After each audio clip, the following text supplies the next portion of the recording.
The temperature starts to drop once we reach the top of the mountain.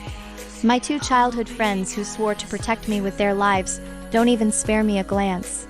One is hastily wrapping all his clothes around Lisette Locke, while the other is warming her with his body. I'm so cold that my heart condition acts up. I beg them to save me, however, they're infuriated by this. How can you still be trying to get our attention at a time like this, Cecilia? Run around for a while if you're cold. We'll buy you that white down jacket you wanted when we get back, but you can't take it from Lisa now. The rescue team arrives, and I barely make it out alive. I'm hospitalized for a week, but neither of them come to visit me. I see from my social media that they're busy celebrating Lisette's birthday. We've been friends for over a decade, yet I mean nothing when compared to the driver's daughter. I call my father and say, "Dad, I'm willing to marry into the Jurgensen family." As soon as I finished speaking, the door to the ward slammed open. Silas Tate and Edgar Linden, missing for the past week, walked in one after another. What's this about a marriage of convenience? They were fuming, clearly having overheard me talking to Dad. I didn't bother explaining. None of your business. I grabbed my stuff and was ready to leave, but they blocked me. Silas, always quick to speak his mind, snapped, "Cecilia, what's going on with you? You're the one who said you didn't want a marriage for the family's sake. We went out of our way to back you, offended your parents, and threw away our futures just to stay with you. And now, you're changing your mind?" He gave me an earful. Edgar, who was always gentle with me, stayed silent as Silas went off. "Stop being quiet. You're making us look like the bad guys. You need to explain yourself." I glanced at Edgar, but he immediately looked away. Things like this used to happen all the time. Silas had a short fuse and would start yelling the second something ticked him off, but Edgar would always jump in, calling him out for being rude. Silas would quickly back down and apologize to me. This time, Edgar said nothing, and Silas wasn't backing down. I took a deep breath. Why should I explain myself? Who I marry is my call. "Move! You're in the way!" The ward went dead silent. Silas was left stunned while Edgar looked down at me. "Cecilia, you're not still mad about the day we gave those clothes to Lisa, are you? Are you just trying to rile us up?" My breath caught in my throat. I came close to dying on that mountain from hypothermia, and after they got me to the hospital, I was knocked out for 3 days before I finally came around. And somehow, Silas boiled it down to me being mad about them giving Lisette Locke their clothes. Before I could even get a word out, Silas barked, "It was just a few clothes. Come on, we'll buy you 100, 1,000 if that'll make you happy." He grabbed my hand and yanked me toward the door. Still recovering and weak, my face instantly went white. "Silas, let go!" Edgar spoke up out of nowhere. I thought he'd lay into Silas like he always did to defend me, but instead he took out a small box from behind him. "You know how hard Lisa's life has been. Imagine how heartbroken she would have been if we hadn't looked out for her back then. Look at you now, you're fine. Don't make such a big thing out of it. We've never forgotten your birthday. We got this cake for you." I opened the box and found a sad-looking cake. It seemed like something that had been sitting in the fridge forever and was put on sale. Even the fruit on top had lost its color. It was just a day ago that I saw the photos Lisette posted. Edgar and Silas were beaming, handing her a huge homemade cake with 22 gift boxes behind them, one for each of her birthdays over the past 22 years. I felt dead inside. I shrugged off Silas' hand and brushed off Edgar's cake. "Thanks for remembering my birthday, I appreciate it." They always remembered I was allergic to cream. Every year they'd bake me a giant fruitcake without any cream. But they seemed to forget about it after a few birthdays with Lisette. Just then, Silas' phone rang. He answered it, then glanced at Edgar. "Lisa says she's dealing with period cramps." Edgar headed out after handing me the cake. He glanced back at me, my face pale. "Cecilia, you need to think about what you're doing. You can't just throw tantrums all the time." He had a point. I really should think about whether I'd been valuing Edgar and Silas too much over those years. The trip home from the hospital felt way longer than usual. It felt like Silas and Edgar had always been there for me, ever since I could remember. They were always right with me no matter where I went. I'd never been alone in a hospital for 7 days, let alone had to make the trip back home by myself. When I got home and opened the door, all I felt was a cold emptiness, and my heart sank again. Since I left home at 18 years old and moved into this villa, their presence was everywhere I turned. I loved keeping fish and had a huge, beautiful aquarium. I named each of the fish. Silas and Edgar would always tease me for being childish, but they'd still go everywhere to get me the fish I wanted. Whenever I wasn't home, they'd come over to look after them for me. But now, dozens of them were floating belly up, lifeless on the water. I stood there in a daze, staring at the dead fish in the aquarium as a sharp pain kept stabbing at my heart. It had been a whole 15 years. I met Edgar and Silas the moment I walked through the elementary school gates.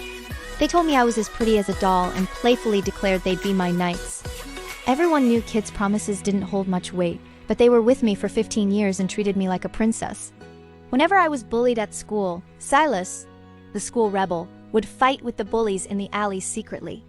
Even when he was battered and bruised, he'd yell, "Touch Cecilia again, and I'll crush your heads. I dare you to test me." I broke down in tears when I didn't get into the same university as them. Edgar, the top student, turned down his spot at a prestigious university. He pulled me close and said, "You silly, we're not going anywhere without you. How could we leave you alone?"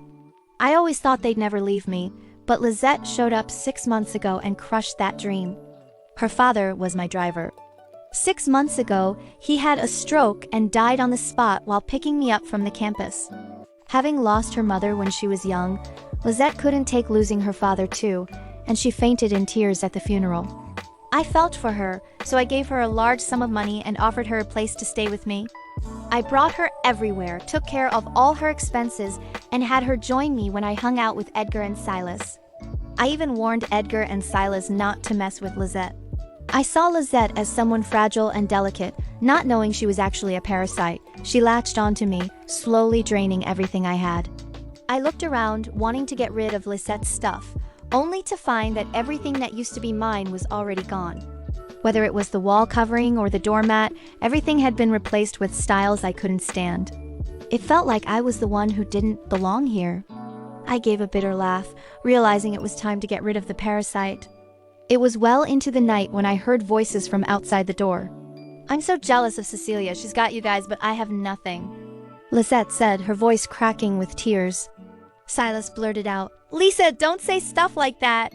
We only pamper her because we've known her for years. You would have been the one if we'd met you earlier. You're sweet and kind, but her? All she does is throw, fits like a spoiled brat. She's no match for you." After a brief silence, Edgar said, "Lisa, she's nothing like you." Every word from Silas and Edgar cut right through me, digging into the pain I was already carrying. I had no idea pain could hurt this much. It felt like my heart stopped beating for a second. "Cecilia, why are you home?" Lisette froze when she saw me at the door, like I wasn't supposed to be there. "I live here. Do I have to check in with you every time I come home?" "I didn't mean it that way, ... double quotes." Lisette began crying, looking vulnerable.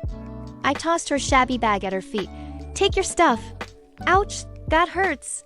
Lisette bent over, clutching her toes. Before I could even react, Silas shoved me hard on the shoulder. "Cecilia, that's too much." "You can't toss the bag at her, no matter how mad you are." I almost lost my balance. Edgar stepped in between us. "Cecilia, if you're mad, take it out on me or Silas and leave Lisa out of this. She's already been through enough." She'd been through enough. What about me? What about when I was up in the mountains, freezing to the point of having a heart attack, shaking from the pain, begging them for help? They were too busy carrying Lisette, who still looked perfectly fine back then. While I lay unconscious in the hospital, Lisette was busy posting photos on Instagram of her, Edgar, and Silas having fun and living it up. Her captions made my blood boil. She wrote stuff like, "Thanks for always being there, thanks for all the love, and thanks for everything you've given me. All of that was mine once." "Lisette, you lived on my dime and stole my friends. What's next? Are you going to take my parents too?" I snapped. I'd just gotten out of the hospital and my body couldn't handle the stress. A sharp pain pierced my heart again and I collapsed, clutching my chest. "Cecilia!" Edgar's eyes widened in shock. "Cecilia!" Silas rushed toward me. Before they could even reach me, Lisette burst into tears and yelled, "I'm sorry. I never should have shown up. I should just die. It's all my fault. What else can I do? My dad was your driver and his death was just bad luck. I don't blame the Wilds." She buried her face in her hands, crying hard. Edgar, who had been reaching for me, turned and pulled her into his arms, his face soft with sympathy. But within seconds, his face burned with an anger I'd rarely seen. "Cecilia, you're wicked. You've got money and status, but that doesn't give you the right to hurt Lisa." "All you had was a chill, but Lisa lost her dad," Edgar barked. "Apologize to Lisa," Silas roared. My heart was aching more and more. The pain was so bad that I could barely think straight. All I could do was reach out to Silas with my trembling hand. He and Edgar knew about my heart disease. They'd lose it every time I had an episode, vowing they'd never get me angry again. But now, Silas swatted my hand away and shot me a look like I was a threat. "I told you to apologize, and you're trying to hit her instead?" Edgar held Lisette, who was shaking in his arms.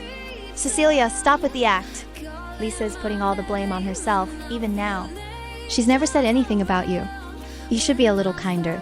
I realized it was a mistake to ask for their help. My survival instinct pushed me to crawl toward the couch, each inch harder than the last. I reached for my heart medication, only to find the bottle empty. I'd forgotten to bring them home from the hospital today. I curled up. That was when Silas and Edgar finally saw I wasn't faking it. They were about to get closer when Lisette cried again, and their expressions shifted instantly. Silas pointed at me. "You brought this on yourself. Your heart wouldn't be hurting all the time if you didn't blow up over every little thing. It's all on you." Edgar had been quiet for a while. Finally, he said, "Let's get her to the hospital first. If something happens to her, we won't be able to explain it to the Wilds." That was when Silas finally moved to help me up. I could hardly stand in the elevator, so I leaned on him. But he pulled back, looking disgusted, and only steadied me with one hand. As everyone was getting in the car, Lisette didn't hesitate to hop into the front seat. The sign that used to say Princess Chetsy's seat had somehow been changed to Princess Lisa's seat. I closed my eyes and it started raining outside at some point. We were getting close to the hospital when Lisette suddenly turned to Edgar, her eyes wide with panic. "Ed, I think I left my necklace at Cecilia's place. It was a birthday gift from my dad before he passed away. I need to get it back." Edgar immediately stiffened. "You left something that important? We've got to get it back." "Then, what are we waiting for? Turn the car around," Silas exclaimed. The pain was so bad that my clothes were soaked in cold sweat.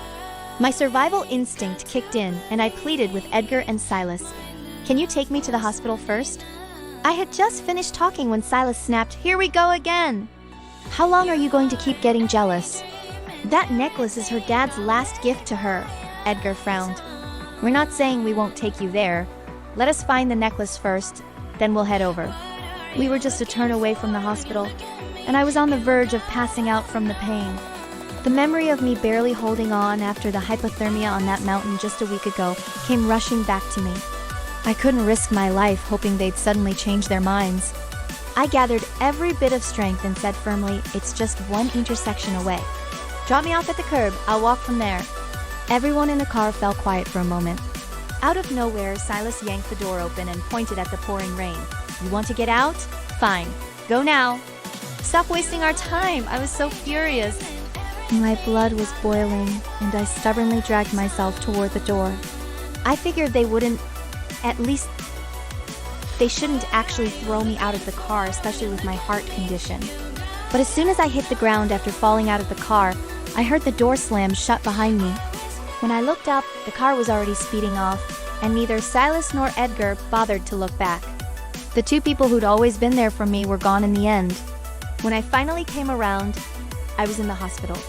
I probably wouldn't have made it if it weren't for a kind passerby who helped me out. My foggy mind cleared the second I opened my eyes. The forever I used to believe in was just a fantasy. Since they'd already broken our promise to stick together for life, I didn't need to hold on to it anymore. During the 3 days I was in the hospital, Silas and Edgar sent a ton of texts and made endless calls, but I ignored every single one. The internet was soon flooded with nasty rumors about my family, claims that we'd forced Lisette's father into brutal work that led to his death, and that we never even apologized. They insisted we were the ones who made Lisette an orphan. I calmly reached out to our family's legal team. Find out who's behind these rumors and sue them into oblivion. The day I got out of the hospital, I tossed my SIM card, got a new phone, and had the villa cleared out. I threw away every gift Silas and Edgar had ever given me. I took off the handmade ring that symbolized our friendship, cashed out all my investments in their company, and got everything back. After cutting all ties with them, I returned to our family's place and waited calmly for my wedding just a month away.